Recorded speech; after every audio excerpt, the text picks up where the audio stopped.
नमस्कार दोस्तों, मेरा नाम है सूरज भान। आप सभी का मेरे चैनल जीके सूरज सर पे स्वागत है।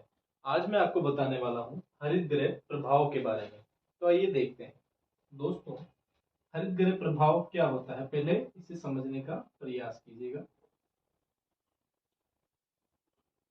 कांच या किसी भी प्लास्टिक, पारदर्शी प्लास्टिक से बना घर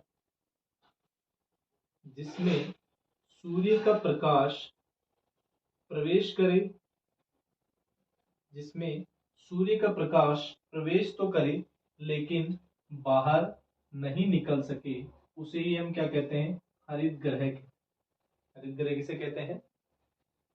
प्लास्टिक या कांच से बना हुआ घर जिसमें सूर्य का प्रकाश या सूर्य का ताप प्रवेश करे लेकिन वह बाहर ना निकल सके, इसे हम क्या कहते हैं, हरित गृह प्रभाव कहते हैं। अब प्रश्न ये उठता है कि हरित गृह प्रभाव, ये जो कांच से बने हुए घर हैं, इनका प्रयोग कहाँ किया जाता है?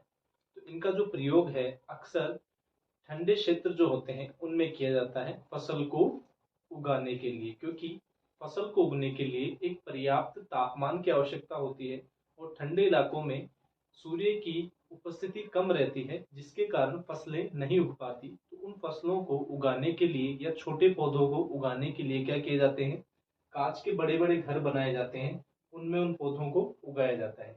इसे हम क्या कहते हैं, हरित गृह प्रभाव कहते हैं। पृथ्वी पर हरित गृह प्रभाव कैसे कार्य करता है, आइए देखते हैं।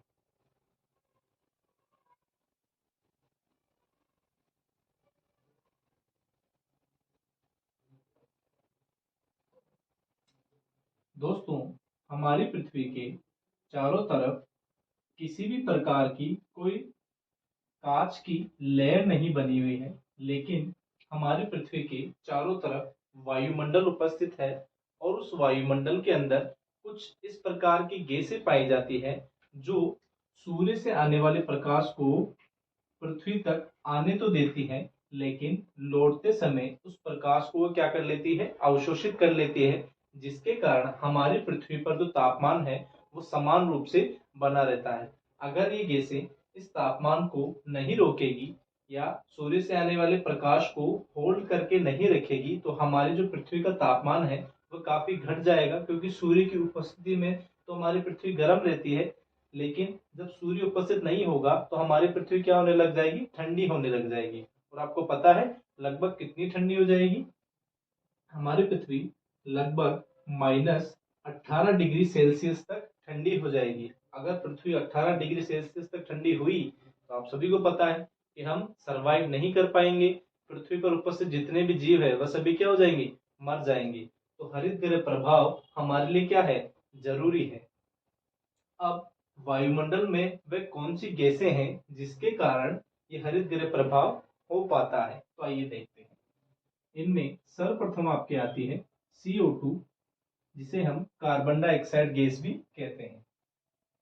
दूसरे नंबर पे आती है आपकी NO2, जिसे हम नाइट्रस ऑक्साइड भी कहते हैं। तीसरे नंबर पे आती है आपकी ओजोन।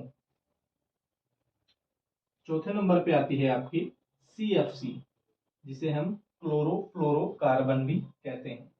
पांचवें नंबर पे आती है आपकी H2O। H2O में आपके आता है जलवाष्प। फिर आता है आपकी CH4, जिसे हम मीथेन के नाम से जानते हैं।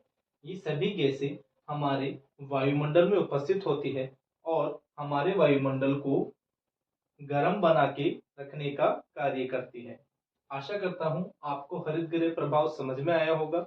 अगर आपको ये वीडियो अच्छी लगी हो तो इसे शेयर कीजिएगा, लाइक कीजिएगा और हमारे चैनल को सब्सक्राइब कीजिएगा। धन्यवाद।